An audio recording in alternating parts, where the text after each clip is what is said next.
Assalamualaikum warahmatullahi wabarakatuh. Waalaikumsalam.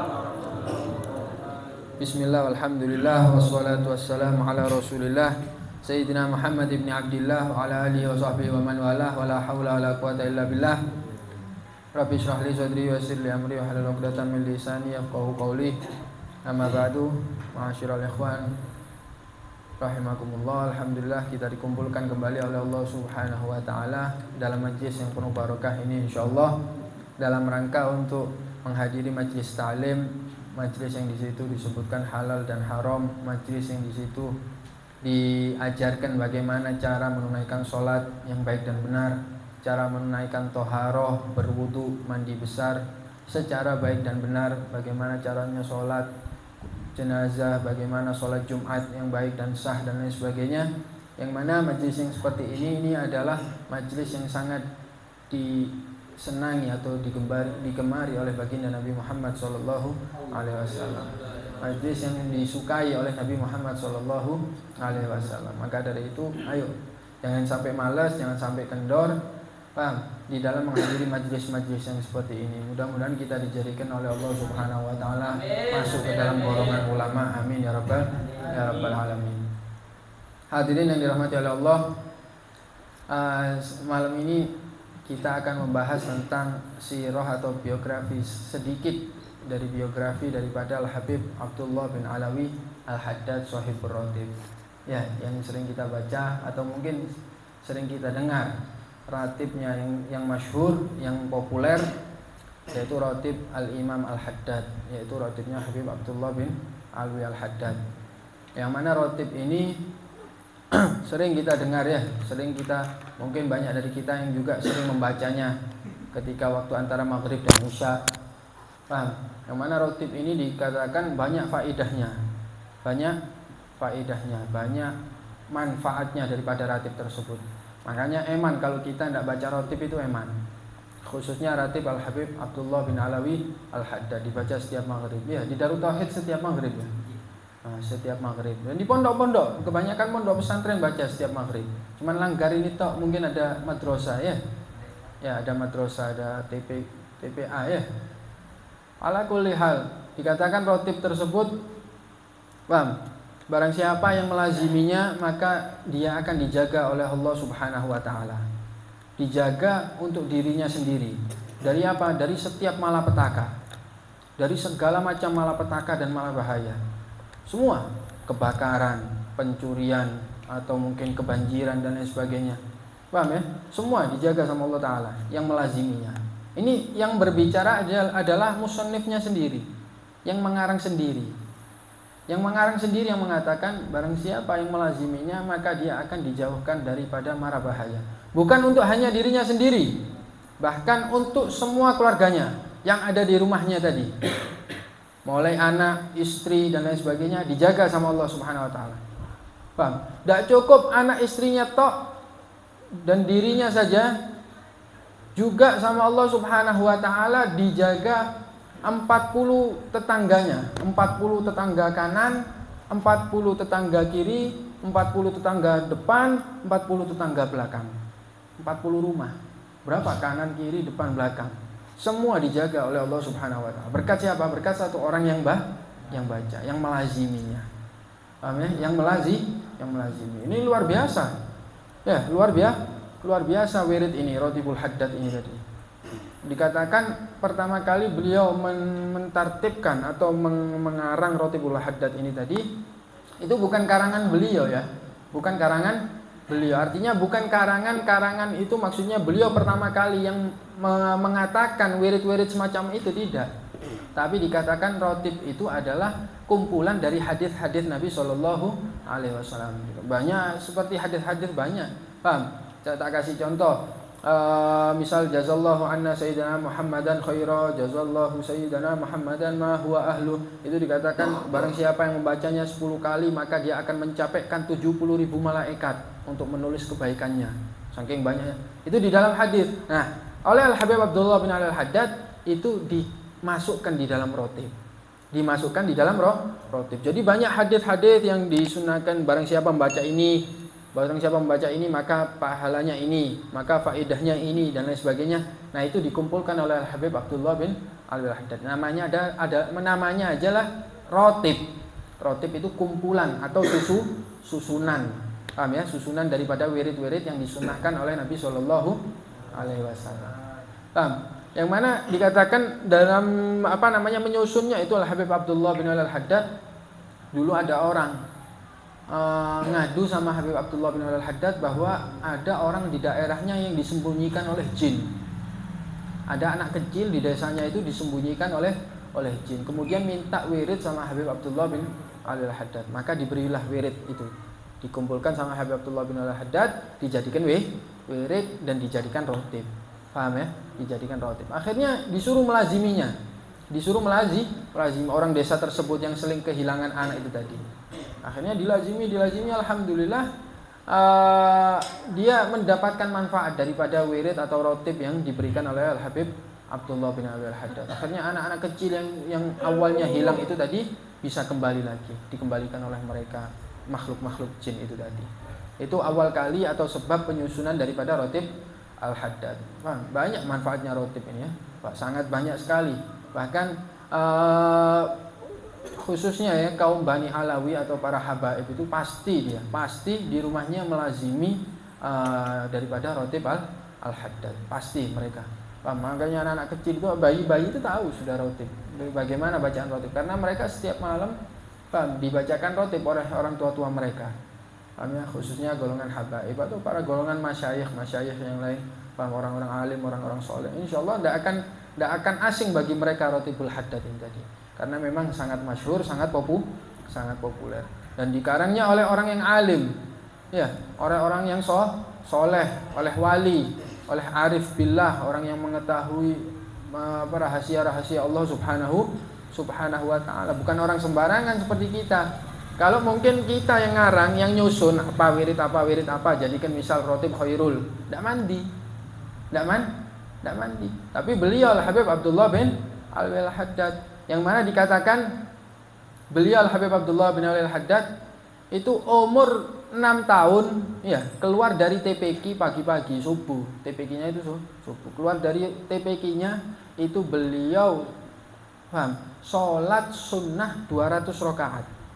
Sholat sunnah 200 rakaat.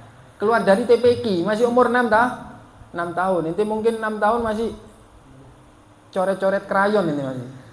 Ya, coret-coret krayon itu loh di tembok mungkin. Keluar 6 tahun keluar dari TPQ, sholat sunnahnya 200 rakaat. Muter masjid-masjid yang ada di Kota Tari. Di masjid ini 2 rakaat, di masjid ini 2 rakaat, di masjid ini 2 rakaat, mungkin lebih. Muter keliling masjid Kota Tari. Paham ya? Masjid-masjidnya semua diputeri, sholat sunnah di dalamnya. Dan beliau kalau menemukan masjid mau sholat di dalamnya tapi masjidnya tertutup, beliau manjat pagarnya masjid, masuk ke masjidnya. Paham ya? Masuk ke masjidnya. Setelah di masjid mungkin beliau tidak mendapati air wudhu, beliau yang nimbakan untuk masjidnya. Ditimbakan airnya, dikeluarkan dari sumur, ditaruh di tempat wudhu. Supaya apa? Supaya nanti orang kalau mau sholat duhur nanti gampang langsung mendapatkan air. Itu wiridnya setiap hari beliau. 200 rakaat umur 6 tahun. Paham ya? 200 rakaat. Kita mungkin sampai ubanan mungkin pernah enggak sehari semalam 200 rakaat. 20 rakaat aja udah teler. Paham ya? 20 rakaat sholat tarawih saja sudah teler. Carinya yang paling cepat. Carinya kalau bisa yang 8 rakaat enak. Yang 8 rakaat. Ini enggak 200 rakaat. Paham ya? 200 rakaat. Itu wiridnya Habib Abdullah bin Al-Haddad masih kecil. Masih kecil. Belum lagi taklimnya, belum lagi belajar ilmu-ilmu yang lainnya, belum lagi belajar sama guru-gurunya. Itu masih kecil. Beliau sudah sholat 200 rakaat.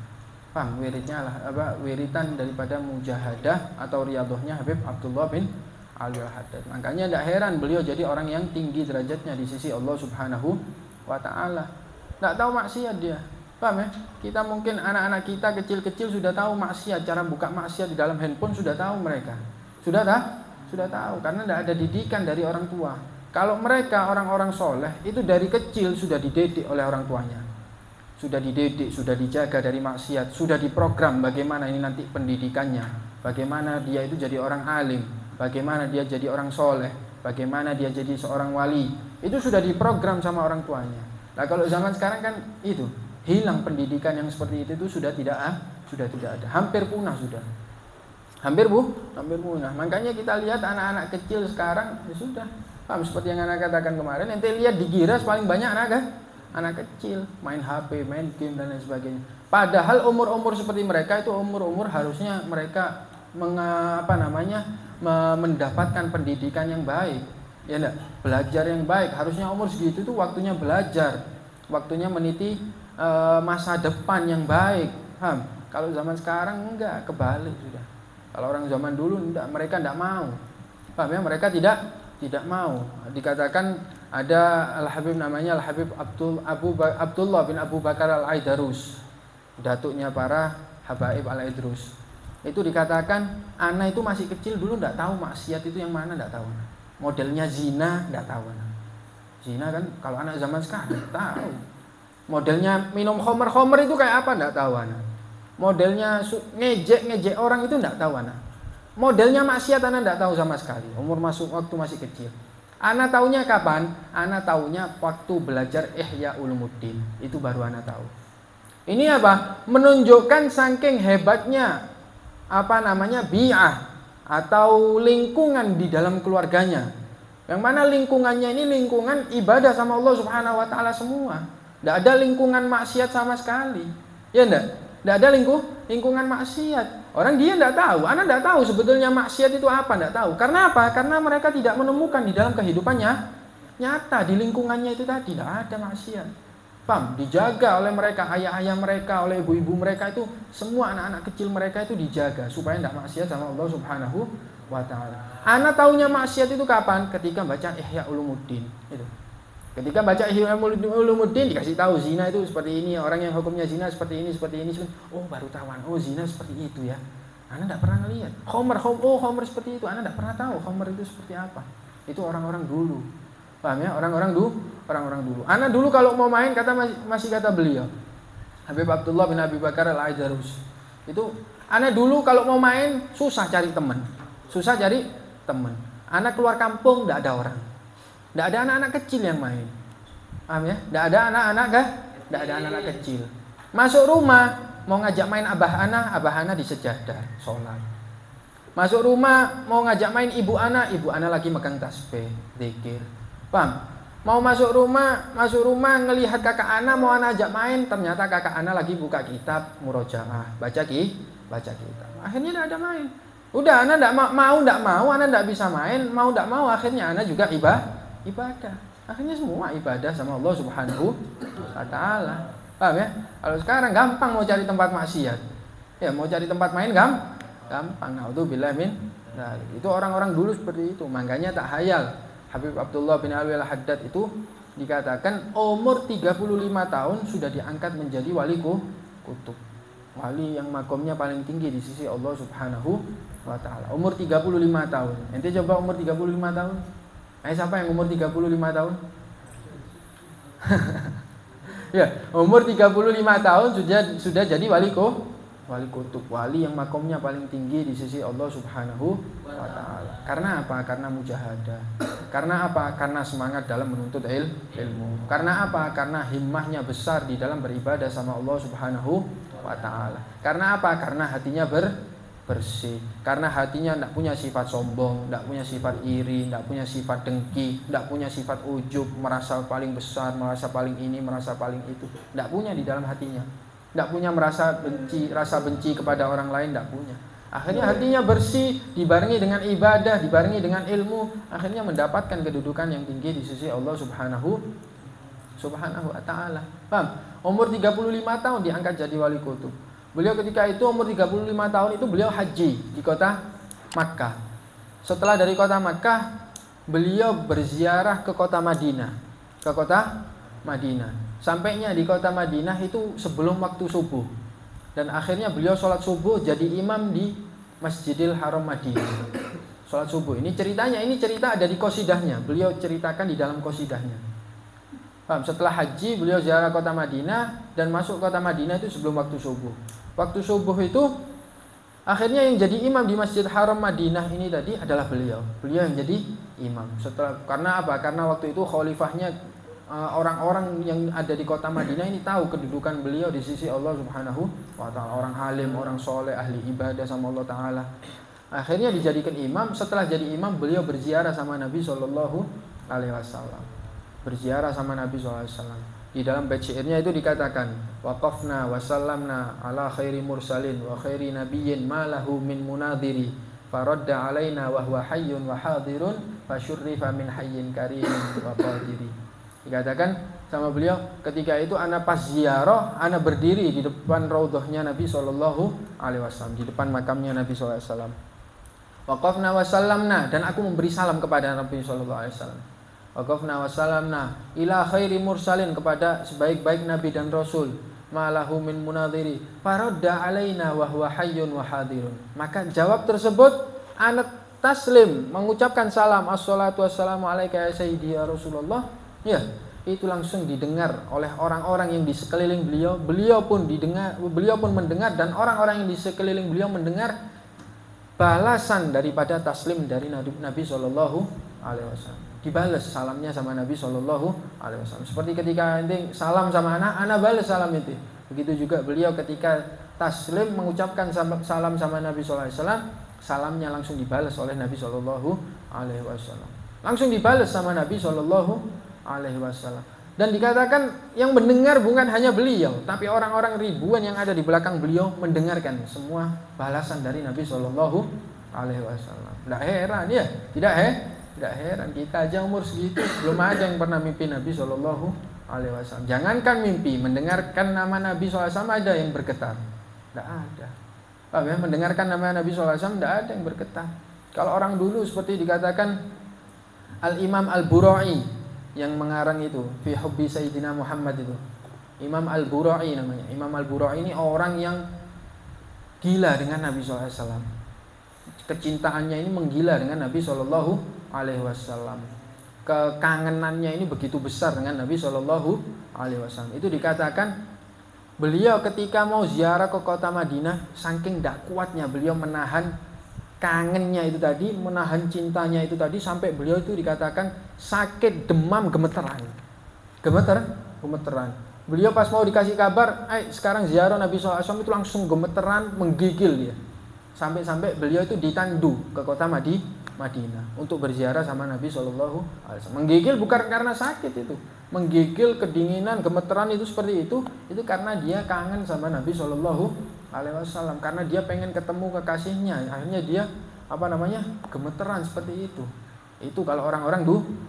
Kita aja dengar nama Nabi sallallahu alaihi wasallam enggak ada yang gemeter atau terketuk hatinya seperti itu, enggak ada. Apalagi mimpi Nabi sallallahu alaihi wasallam. Karena apa? Karena kurangnya kita mengikuti Nabi sallallahu alaihi wasallam. Kita jarang mengikuti Nabi sallallahu alaihi wasallam. Kalau mereka para salafus soleh, Al-Habib Abdullah bin Al-Haddad dikatakan, ana ma fa'altu makruh wala hamamtu bimakruh. Aku tidak pernah melakukan sesuatu yang makruh dan tidak pernah menginginkan untuk melakukan sesuatu yang makruh. Makruh loh ya, makruh. Makruh itu seperti apa? Makruh seperti misal ente masuk masjid tidak pakai sholat, makruh ente. Makruh langsung duduk, tidak disukai sama Allah Subhanahu wa taala. Sunnahnya apa? Ente masuk masjid, sholat 2 rakaat tahiyatul masjid. Ente masuk masjid tidak sholat, itu makruh namanya. Itu kata beliau Al-Habib Abdullah bin Al-Haddad, ana sama sekali tidak pernah melakukan makruh dan juga tidak pernah kretek untuk melakukan makruh. Untuk melakukan makruh itu tidak pernah kretek beliau. Mujahadah seperti itu mujahadah, berusaha supaya tidak melakukan yang makruh, apalagi melakukan yang haram. Haram ini lebih tinggi dosanya, ya kan? Makruh ente kalau ente tinggalkan tidak dapat dosa. Kalau ente misal tadi masuk masjid langsung duduk tidak kena dosa ente. Paham? Itu aja mereka tinggalkan karena tidak disukai oleh Allah Subhanahu wa taala. Sunnahnya ente masuk masjid duduk, sebelum duduk ente sholat terlebih dahulu. Itu sunnah. Kebalikannya makruh aja mereka nggak mau melakukan, apalagi yang haram. Karena mereka apa? Berusaha untuk mendekatkan diri kepada Allah Subhanahu wa taala. Paham ya? Berusaha. Kalau kita kan enggak ada usaha, tapi pengen sesuatu yang tinggi. Itu kelirunya kita. Faman ramal ula sahirul layali. Orang yang menginginkan sebuah ketinggian, maka dia harus melek malam. Harus melek malam, ya. Artinya apa? Kalau ente pengen sesuatu yang tinggi, sesuatu yang bernilai, sesuatu yang berharga, maka ente harus kerja keras. Nggak bisa ente nggak kerja keras. Seorang manajer bisa jadi manajer, seorang bos bisa jadi bos, itu dulunya kerja keras. Nggak ada yang instan di dunia ini. Tidak ada yang instan. Ente bikin mie aja harus masak. Paham? Berarti bukan mie instan namanya. Bukan mie instan. Nah, pakai masak. Iya enggak? Semua itu butuh proses. Harus ada kerja keras di dalamnya. Semua. Kalau ente pengen sesuatu yang enak, sesuatu yang bernilai, sesuatu yang tinggi, harus kerja keras.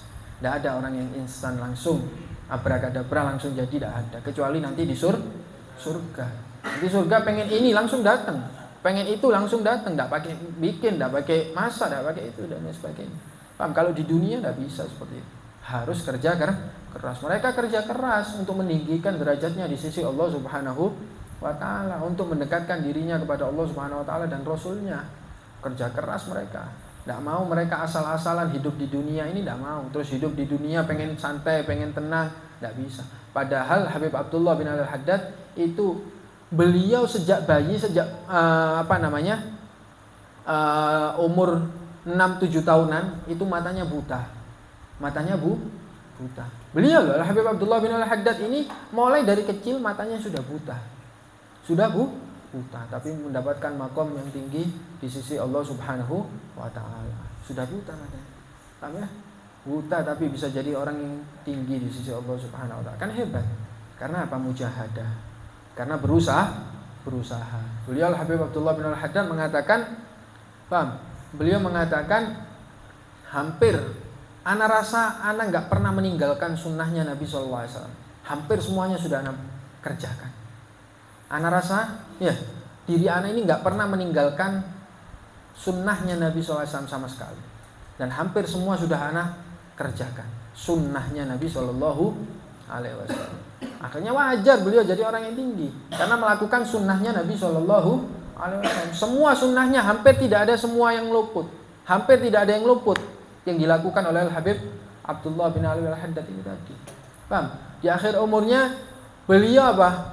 Memanjangkan rambutnya. Di akhir umurnya, terakhir sunnah yang beliau lakukan itu memanjangkan rambutnya. Karena Nabi SAW dikatakan rambutnya itu pernah sampai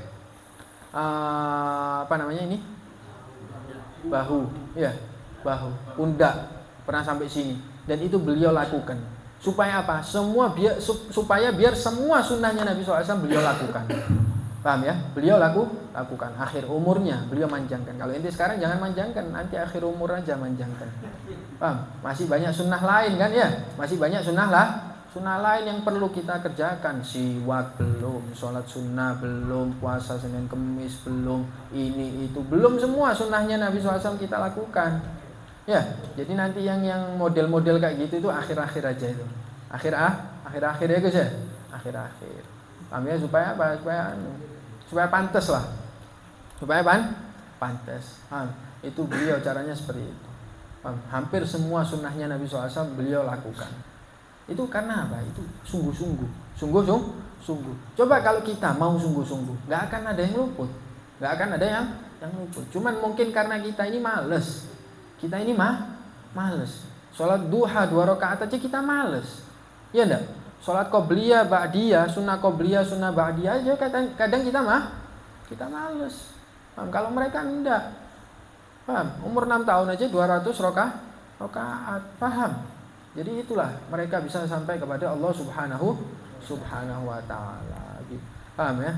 Maka dari itu ayo kita contoh. Paling tidak kita mencontoh sedikit daripada sirah mereka, daripada biografi mereka. Beliau wafat umur 89 tahun. Paham ya? Umur 89 tahun beliau wafat. Wafat tanggal 7 Dzulqa'dah. Ya sudah lewat kan ya? 7 Dzulqa'dah tahun 1132 Hijriah. 1132 Hijriah, umur 89 tahun. Dikatakan jarang Allah Subhanahu wa taala itu memberi barokah kepada seseorang, barokah di anaknya, barokah di muridnya, barokah di kitab-kitab karangannya. Jarang. Jarang Allah Subhanahu wa taala melengkapi semua ini, jarang. Barokah di muridnya, barokah di anak-anaknya, barokah di kitab-kitabnya, jarang. Paham? Dan Al-Habib Abdullah bin Al-Haddad diberi oleh Allah Subhanahu wa taala anugerah, dilengkapi anugerahnya oleh Allah Subhanahu wa taala. Semuanya punya. Berkah di anak-anaknya, berkah di kitab-kitabnya, berkah di murid-muridnya. Murid-muridnya luar biasa. Murid-muridnya ini yang kita baca kitabnya itu tadi, Risalatul Jami'ah, karya Al-Habib Ahmad bin Zain Al-Habsyi. Itu murid beliau. Ngaji sama Habib Abdullah bin Al-Haddad 40 tahun. 40 tahun. Ya Gus, 40 tahun. Paham? 40 tahun loh. Bukan 4 tahun, 40 tahun. Itu ngajinya 40 tahun sama Habib Abdullah bin Al-Haddad. Itu murid-muridnya. Belum lagi kitab-kitabnya. Kitab-kitabnya banyak Habib Abdullah bin Al-Haddad. Ada 11 apa mungkin berapa. Paham? Yang mana kalau ini kita ambil contoh Risalatul Jami'ah. Risalatul Jami'ah ini sudah diterjemahkan di dalam 7 bahasa. Sudah diterjemahkan dalam 7 bahasa. Bahasa Inggris, bahasa Cina, bahasa Prancis, bahasa Jerman, dan lain sebagainya. 7 bahasa. Barokah kitabnya. Barokah. Pernah suatu saat ada di barat situ, ada orang dakwah membawa kitab Nasoihud Diniyah, karyanya beliau. Dakwah di dalam penjara, bawa kitab An-Nasoihud Diniyah karya Habib Abdullah bin Al-Haddad, bawa itu. Diterjemahkan di bahasa mereka, bahasa barat, orang barat. Akhirnya dibahasa. Dikatakan yang masuk Islam sekali waktu itu ada 1000 orang lebih di dalam penjara. Berkat kitabnya itu tadi. Paham ya? Manfaat di murid-muridnya, manfaat di kitab-kitabnya. Anak-anaknya lagi lebih-lebih. Paham ya?